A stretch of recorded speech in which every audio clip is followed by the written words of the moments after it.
కాదది. రాజకీయ సంఘర్షణలకి వేదికలు అవుతున్నాయి వ్యవస్థలు. నిజాయితీగా నిర్భయంగా మాట్లాడే అధికారులకి స్కోప్ లేదు. ప్రభుత్వం చెప్పినట్టు నడుచుకునేటటువంటి అధికార యంత్రాంగమే ఉంటుంది.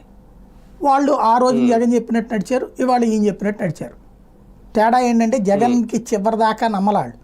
చివరి ఏడాది ఆ టైంలో వాళ్ళు స్పందించింది, చివరి 2 ఏళ్ళు అనుకుంటా. అదే చంద్రబాబు నాయుడుకి తొలినాళ్లలోనే ఈయన ఏం చెప్తే అది చేసేటటువంటి అధికార యంత్రాంగం వేగంగా అగ్రెసివ్గా అటాకింగ్గా వెళ్తుంది. అది తేడా. మొత్తం మీద స్కిల్ డెవలప్మెంట్ కుంభకోణం జరిగినా జరగకపోయినా అది ఏం చెప్తుంది అనేది ఒకటి, అది పక్కన పెడితే బాబు గారిని ఈ కేసు నుంచి బయటికి తీసుకురావాలని ఇమీడియట్గా అనుకోవడం కనుక ఏంటి సార్, రాజకీయ కారణం ఏమన్నా ఉందా? ఇప్పుడు ఆయన మీద మచ్చ చెరిపేయాలని అదొక్కటేనా? అది ఆల్రెడీ మచ్చ జగన్ వేద్దాం అనుకున్నాడు, పత్రికల ద్వారా ఆల్రెడీ చెరిపేశారు.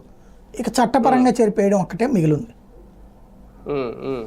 అంటే ఎఫ్ఐఆర్లో ఆయన పేరు తొలగిస్తారా ఒకవేళ రేపు పొద్దున్న? టోటల్గా అసలు ఈ కేసు ఫాల్స్ అని సిఐడి చెప్పాలి, కానీ చెప్తుందా డౌటే. దానికి ఏంటంటే ఆయన స్టేట్మెంట్ ఆధారంగా దొంగ కేసు పెట్టారని చెప్పేసి రిటర్న్లో వెళ్లాల్సి ఉంటుంది. అప్పుడు భవిష్యత్తులో కూడా ఇంకా రాజకీయ నాయకులు ఎవరైనా సిఐడి కేసులు పెడితే పెద్ద భయపడక్కర్లేదేమో అసలు.